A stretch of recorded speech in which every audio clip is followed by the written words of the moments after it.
இந்த கனமான ஊழியத்துக்கு வந்து 51 வருஷங்கள் முடிய போகிறது. அந்த காலத்தை நான் திரும்பி பார்த்தேன். எப்படி இன்றைக்கி நைட்டு ஆயிரக்கணக்கான மக்கள் மத்தியில் நின்று நான் பிரசங்கம் பண்ணுறேன். ஆனால் அந்த ஆரம்ப ஊழியத்தை நான் யோசித்து பார்த்தேன். அன்றைக்கு என்னுடைய கடைசி நாள் நினைக்கிறேன். அன்றைக்கு வேலை இல்லை. ஒரு நாளைக்கு ஒரு வேளை தான் எங்களுக்கு சாப்பாடு கிடச்சிது. இவன் வேலையும் இல்லை, எதுவுமே இல்லை. பசி, பட்டினி. சாட்டர்டே சாயங்காலம் சாப்பிட்ட கஞ்சி, ஞாயிற்றுக்கிழமை பட்டினி, திங்கக்கிழமை வேலை இல்லைன்னு சொல்லிட்டான். எனக்கு என்ன பண்ணுறேன்னு தெரியல. நான் வீட்டுக்கு வந்தால் எங்கள் அம்மா அழுகுறாங்க. 3 தங்கச்சி பட்டினியாக கிடக்குறாங்க. எங்கள் அம்மா கேட்டாங்க, தம்பி ஒரு 5 ரூபா வாங்கிட்டு வாப்பா, யார்கிட்டையாவது வாங்கிட்டு வா. நான் சொன்னேன், அம்மா 5 ரூபா கடன் கேட்டால் எப்போ திரும்ப தருவேன்னு கேட்குறாருல, அந்த 5 ரூபா எப்படி திருப்பி கொடுக்க முடியும்? எனக்கு இப்போ வேலை இல்லையே. எங்கள் அம்மா ஓன்னு அழுகுறாங்க. சரி, இவங்க அழுக தாங்க முடியாமல் நான் சொன்னேன், 5 ரூபா வாங்கிட்டு வரேன். ஆனால் ஒன்று செய்யணும், அரிசி மட்டும் வாங்கக்கூடாது, ஆகாரம் மட்டும் வாங்கக்கூடாது. 5 ரூபாய்க்கு நல்ல மூட்டை பூச்சி மருந்து, எலி மருந்து கிடைக்கும். நீங்கள் வாங்கிட்டு வாங்க. 67 5 ரூபாய்க்கு 5 பாக்கெட் கிடைக்கும். அம்மா, நம்மளோட வாழ்க்கையில் நமக்கு ஒரு நம்பிக்கை இருக்கணுமா? ஒரு கரை தெரியுதுன்னா நீந்தி போகலாமா? நமக்கு ஒரு வாழ்க்கை இருக்குன்னா முயற்சிக்கலாம். நமக்கு கரையே இல்லையே, வாழ்க்கையே இல்லையே. எதுக்காக நீங்கள் நம்ம போராடணும்? டெய்லி பசி பட்டினிமா சாகிறதுக்கு ஒரே நாளில் செத்து போயிடலாம். எதுக்கு நம்ம போராடணும்? இதாங்க என்னோட லாஸ்ட் ஸ்டேஜ். எங்கள் அம்மா இதை சொன்ன உடனே எங்கள் அம்மா ஓன்னு அழுதாங்க. நான் ஒன்று செய்தேங்க, நேராக கர்த்தருடைய ஆலயத்துக்கு போனேன். கர்த்தருடைய ஆலயத்தில் போய் நான் கதறினேன், ஆண்டவரே, நீர் இஸ்ரவேல் ஜனங்களுக்கு மன்னா கொடுத்தீரு, இறைச்சி கொடுத்தீரு, என்னெல்லாமோ நாங்கள் வாசிக்கிறோம். எனக்கு மன்னாவும் வேண்டாம், இறைச்சியும் வேண்டாம். எனக்கு ஒரே ஒரு கஞ்சி மாத்திரம் கொடுங்க. எல்லாரும் பட்டினியாக கிடந்து சாகுறோம். ஒருவேளை கஞ்சி நமக்கு கொடுக்க முடியாதா? நான் வேற ஒன்றையும் கேட்கலையே. வெள்ளியை கொடுங்க, பொண்ணை கொடுங்க, வீட்டை கொடுங்க, எதையுமே நான் கேட்கல. ஒரே ஒரு கப்பு கஞ்சி, அதான் நான் கேட்குறேன். ஆண்டவர்கிட்ட அழுதேன். சில மணி நேரம் ஆண்டவர்கிட்ட நான் கதறினேன். நான் நினச்சேன், இதுதான் என் வாழ்க்கையோட கடைசி நாள் நினச்சேன். ஆனால் எனக்கு ஒரு நல்ல ஒரு சத்தம், நீ வீட்டுக்கு போ. நான் நம்பிக்கை இல்லாத, நான் யாரோ சொல்கிறாங்கன்னு வீட்டுக்கு வந்தேன். எங்கள் அம்மா கையில் 30 ரூபா இருந்துச்சு.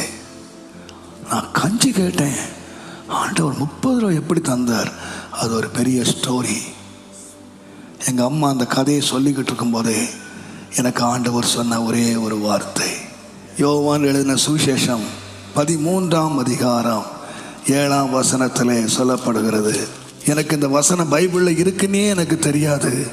தேவனுடைய நாமத்துக்கு மகிமை உண்டாவதாக. நான் செய்கிறது இன்னதென்று இப்பொழுது நீ அறியாய், இனிமேல் அறிவாய். என் காதில் கேட்டது, நான் செய்கிறது இப்பொழுது நீ அறியாய், இனிமேல் நீ அறிவாய். நான் ஒன்றுமே சொல்லலைங்க. நான் உள்ளே போனேன். எனக்கு 2 பேண்ட் 2 ஷர்ட் இருந்துச்சு. எடுத்துகிட்டு வெளியே வந்தேன். எங்கள் அம்மா எங்கேப்பா போகிறேன்னு கேட்டாங்க. அம்மா, நான் வீட்டில் இருந்தால் உங்களுக்கு 3 ரூபா கிடைக்கும், ஆனால் வெளியே போனால் 30 ரூபா கிடைக்கும். தேவன் உங்களை நடத்துவார். அடுத்த வேளை சாப்பாடு எப்படி வரும் எனக்கு தெரியாது. என்னை நம்பி இருக்கிற 5 பேர் எப்படி சாப்பிட போகிறாங்கன்னு தெரியாது. அவங்க என்ன செய்ய போகிறாங்கன்னு தெரியாது. நான் சனிக்கிழமை சாப்பிட்ட சாப்பாட்டோடு கடுமையான பசியில் நான் இருக்கிறேன். நான் சாப்பிட்டு போகிறேன்னு கூட சொல்லலை. அன்றைக்கு 153 மீன்கள் வலையில் கிடைச்ச போது அந்த வலையை விட்டுட்டு வெளியே போனது போல ஆண்டவருக்கு அற்புதமாய் தந்த 30 ரூபாயை நான் விட்டுட்டு பஸ்ஸு கூட 10 பைசா வாங்கி கொள்ளாமல் என் பேக் எடுத்து நான் வெளியே வந்தேன். எங்கள் அம்மா அழுதுகிட்டே வந்தாங்க, எங்கடா போகிற, என்ன செய்ய போகிறடா, நான் உன்னை வருத்தப்பட்டிருந்தா மன்னிச்சுக்கடா, நான் உனக்கு ஏதாவது சொல்லியிருந்தா மன்னிச்சுக்கன்னு சொல்லி அழுதாங்க. அம்மா, நீங்கள் வருத்தப்படவே படாதீங்க, இனிமேல் தேவன் செய்கிறதை நாம் அறிவோம், கர்த்தர் செய்வார். 51 ஆண்டுக்கு முன்பதாக கர்த்தர் செய்வார் என்ற நம்பிக்கையோடு 2 துணியோடு நான் வெளியே வந்தேங்க. கர்த்தருடைய நாமத்துக்கு மகிமை உண்டாவதாக.